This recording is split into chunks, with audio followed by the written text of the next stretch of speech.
Hello दोस्तों, मैं कुंदन आपके अपने इजी मैथ चैनल में एक बार दोबारा हार्दिक स्वागत करता हूं। तो आज इस वीडियो में अपन पढ़ेंगे एवरेज औसत। तो आइए शुरू करते हैं। एवरेज औसत क्या होगा? छोटी क्लास में पढ़ते हैं अपन, 7वीं 8वीं क्लासों में। औसत औसत क्या होता है? राशियों का योग, राशियों का योग बटे राशियों की संख्या।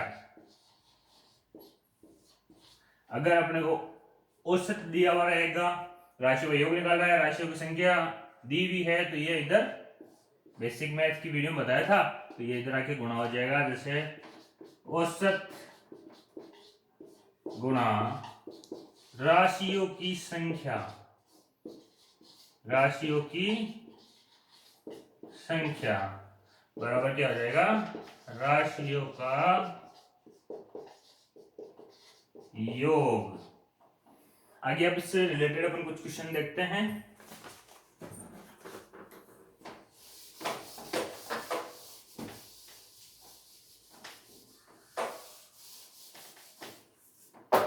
Question number 1।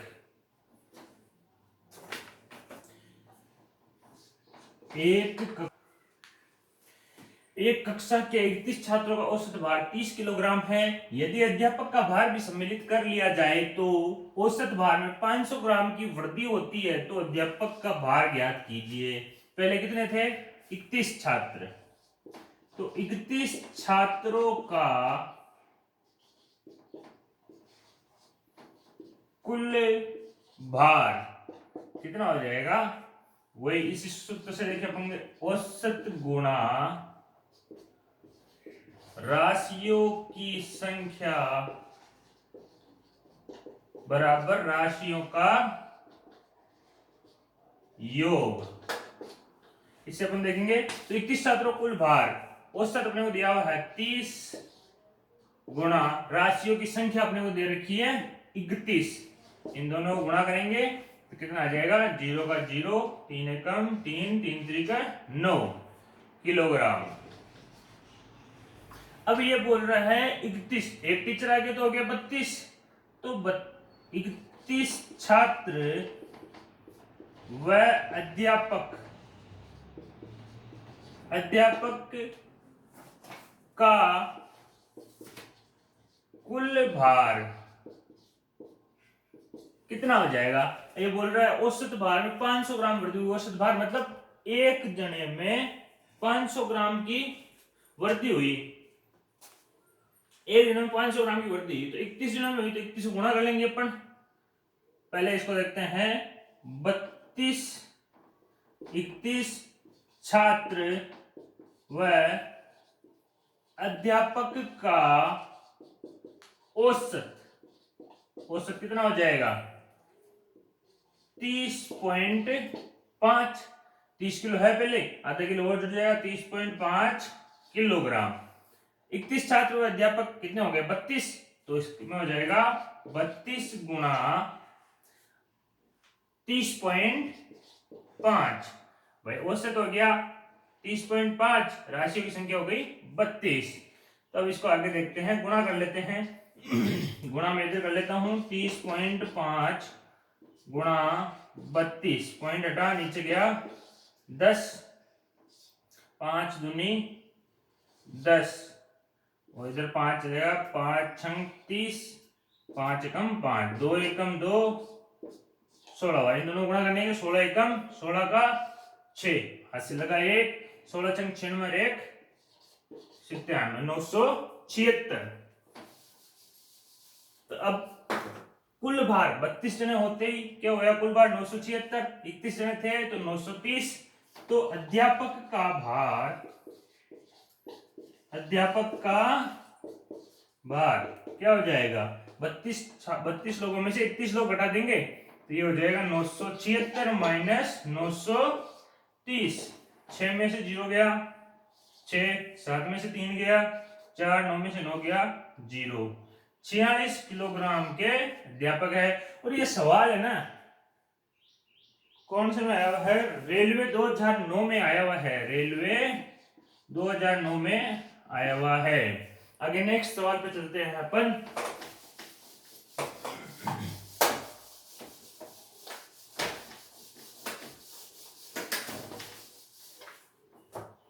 सवाल नंबर 2,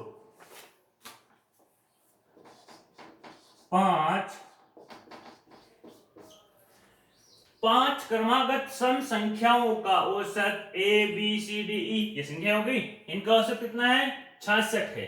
बी व ई का गुणनफल ज्ञात करो। ये सवाल आया हुआ है LIC 2009 में, 2007 में।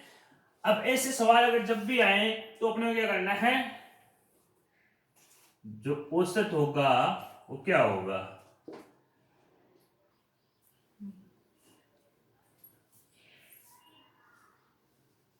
पांच संख्या हैं तो ये हो जाएगा n+1/2।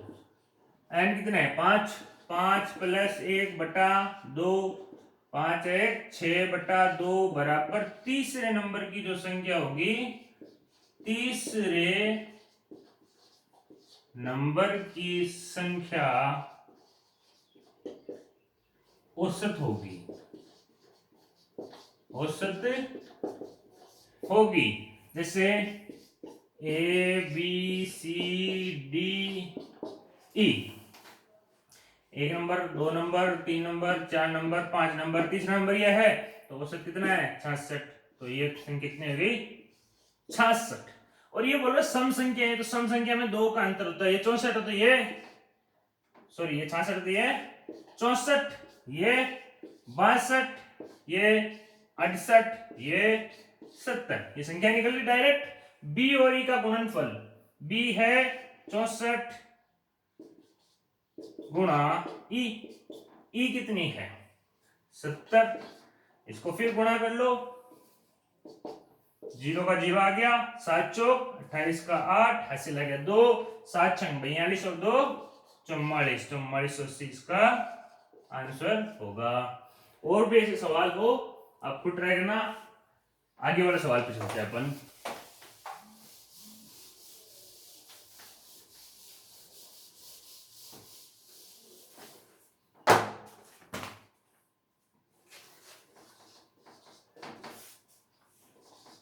ए बी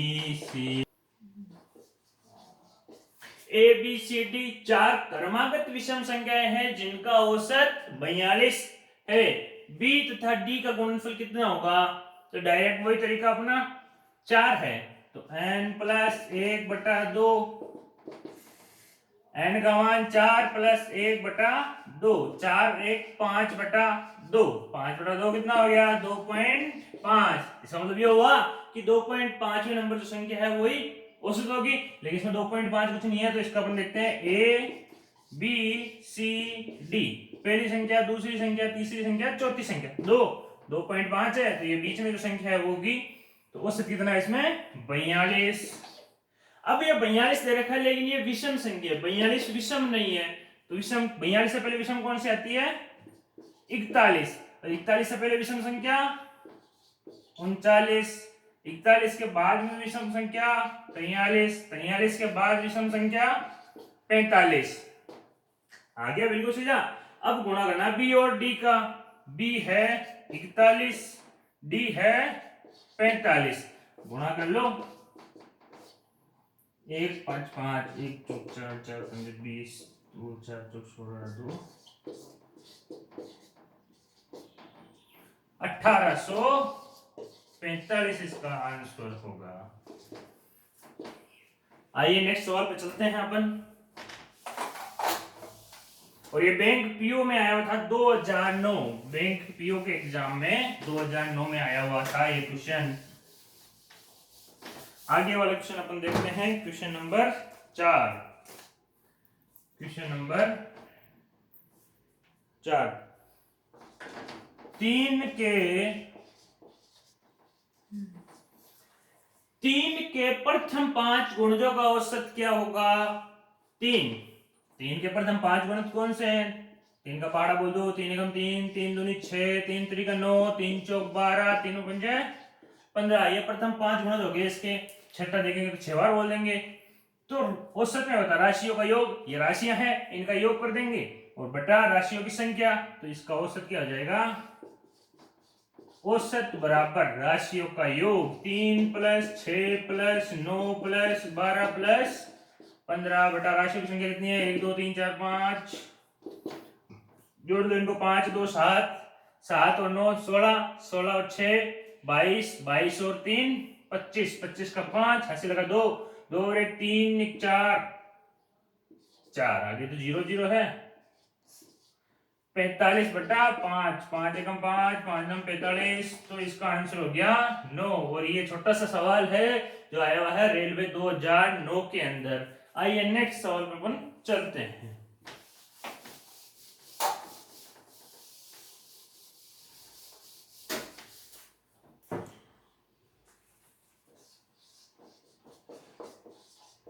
एक 120 छात्रों का औसत प्राप्तांक 35 था। यदि उत्तीर्ण हुए छात्रों का औसत प्राप्तांक 39 हो तथा अनुत्तीर्ण हुए छात्रों का औसत प्राप्तांक 15 हो तो कितने छात्र उत्तीर्ण हुए।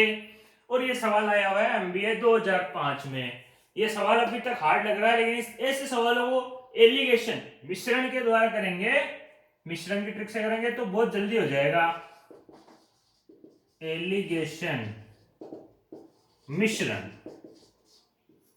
सबसे पहले अपने क्या करना है, 120 छात्रों का औसत प्राप्तांक, टोटल छात्रों का लिखना है 120 छात्रों का औसत प्राप्तांक, उसको लिख दो बीच के अंदर, कितना है 35। उसके बाद यदि उत्तीर्ण हुए, इधर लिख दो उत्तीर्ण हुए छात्रों का, उत्तीर्ण हुए छात्रों का औसत प्राप्तांक कितना है 39, 39।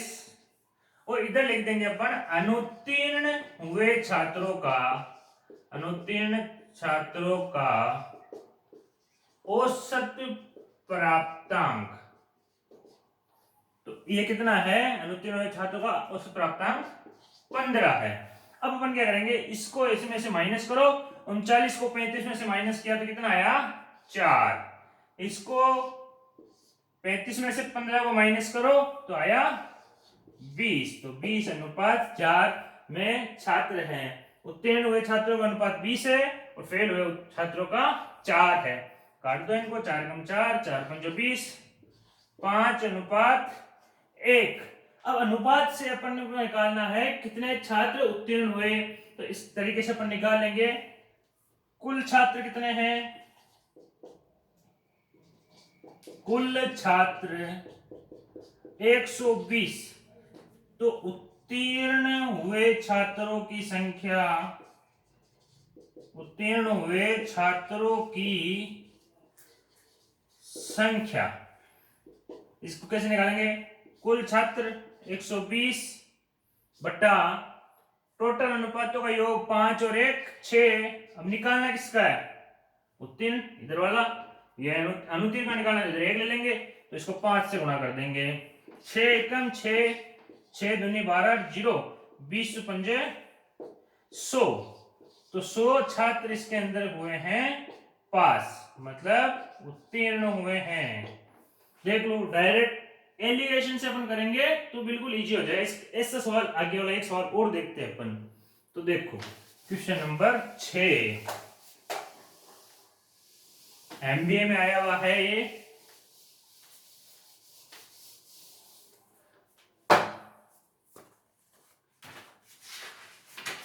किसी परीक्षा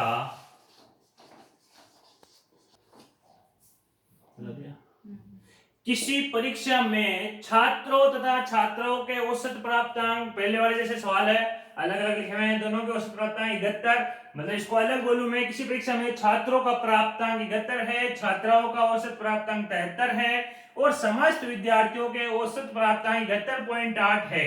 छात्रों और छात्राओं का अनुपात ज्ञात करो। तो उसी तरीके से करेंगे अपन। सबसे पहले लिख लो यहाँ पे समस्त छात्रों व छात्राओं, समस्त छात्रों व छात्राओं का अनुपात, समस्त छात्रों व छात्राओं का औसत अनुपात लिख दो। कितना है? 71.8। इधर लिख दो छात्रों के औसत प्राप्तांक, सॉरी अनुपात नहीं, प्राप्तांक कितने हैं? 71। और छात्राओं का औसत प्राप्तांक कितना है? 73। छात्रों लिखा है मैंने, तो छात्र, और इसमें ये भी पूछा है छात्रों और छात्रों, तो पहले मैंने छात्रों लिख दिया, इधर छात्राओं लिख दिया। वही एलिगेशन से माइनस करो, 71.8 में से 71 माइनस करो तो क्या आ जाएगा? 0.8। और 73 में से 71.8 माइनस करा तो कितना आ जाएगा? 1.2। ये होगा, ठीक है। तो इसका अनुपात देख लेते हैं, पॉइंट से पॉइंट को हटा दिया। अब 12 और 8, 4 3 है 12, 4 दूनी 8, इससे ज्यादा सोल्व नहीं होगा। 3:2 इसका आंसर होगा। और ये सवाल MBA 2008 के अंदर आया हुआ है। आइए नेक्स्ट सवाल पे अपन चलते हैं।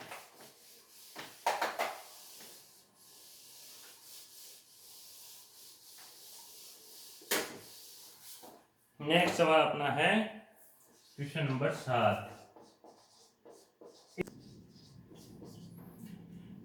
एक परिवार में माता पिता की औसत आयु है 35 वर्ष। माता और पिता दो लोग हो गए, तो औसत आयु 35 वर्ष है। पिता, माता व एक उनके एक मात्र पुत्र, एक ही पुत्र है उनके, तो पुत्र की औसत आयु 27 वर्ष है। पुत्र की आयु ज्ञात करो।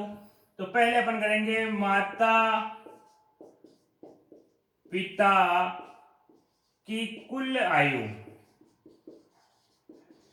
माता और पिता कितने लोग हो गए? 2 लोग, और औसत है इनका 35, तो 35 गुणा 2 बराबर 70 वर्ष।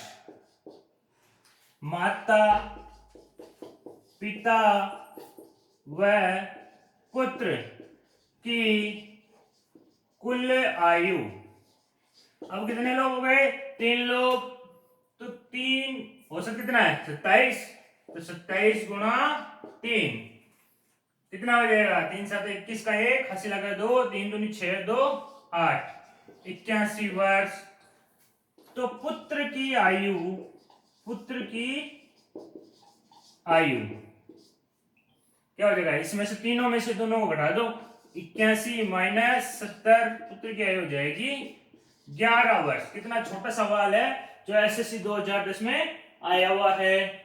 आगे अपन देखते हैं नेक्स्ट सवाल, क्वेश्चन नंबर 8।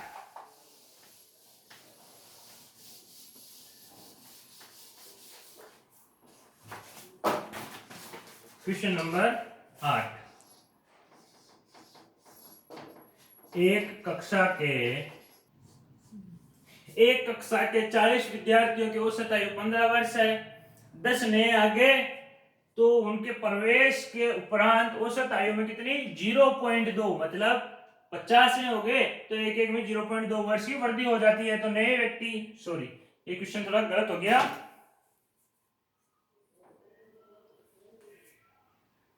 नए जो 10 व्यक्ति है, 10 विद्यार्थी है, उनका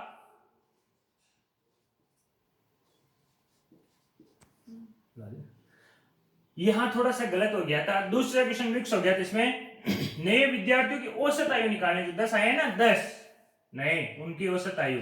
तो देखो सबसे पहले अपन क्या करेंगे? 40 विद्यार्थी है, उनकी औसत आयु 15 है।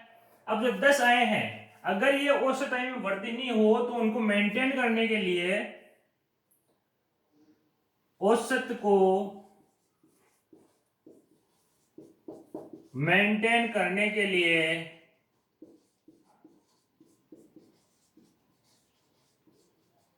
सबसे पहले उनको 10 को 15-15 वर्ष जोड़ने पड़ेंगे, तो 10 गुणा 15, ये तो हो गए 150 वर्ष।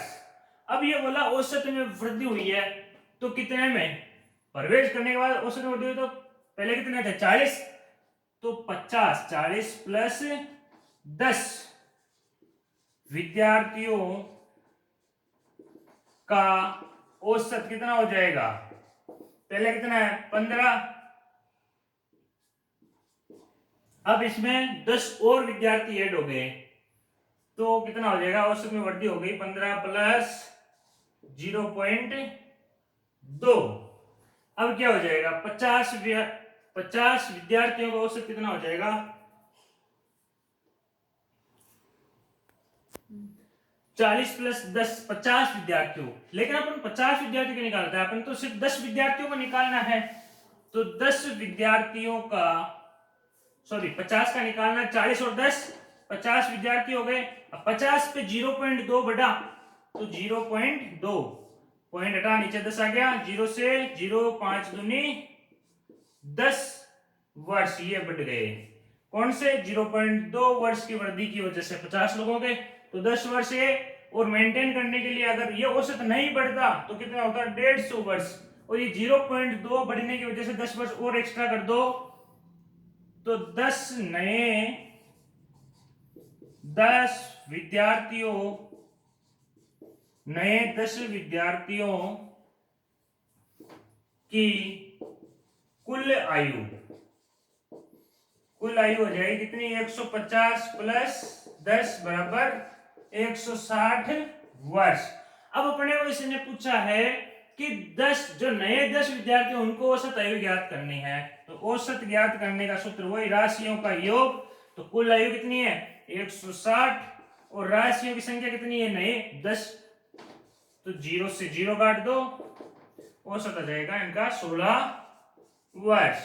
नेक्स्ट क्वेश्चन पर अपन चलते हैं, और ये एसएससी 2008 में आया हुआ है क्वेश्चन। आगे नेक्स्ट क्वेश्चन पर अपन चलते हैं।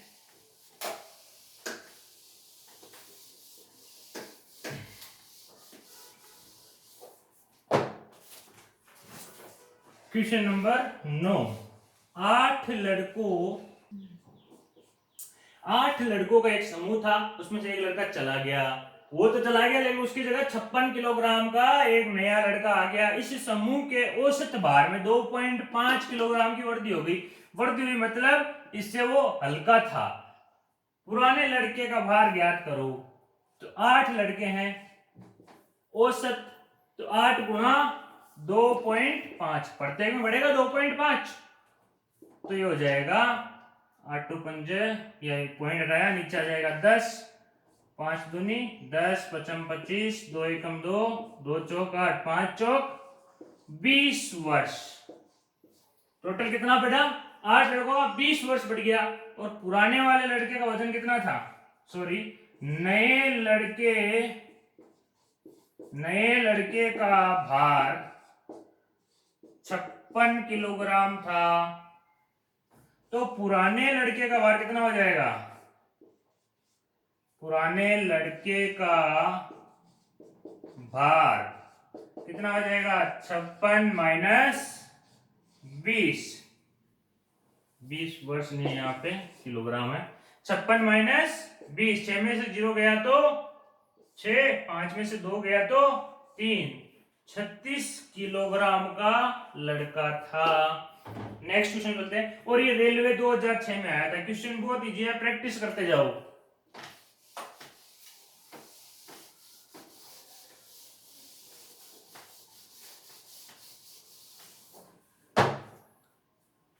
Question number 10,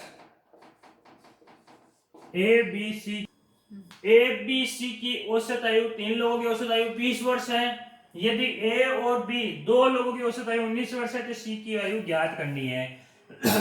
A B C की कुल आयु कैसे निकालते हैं, कितने लोग हैं, 20 गुणा 3 बराबर 60 वर्ष। अब ए और बी की कुल आयु, ए और बी की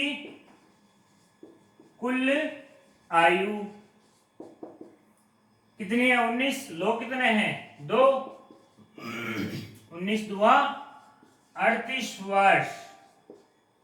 पीछे सी की आयु निकालनी है, सी की आयु।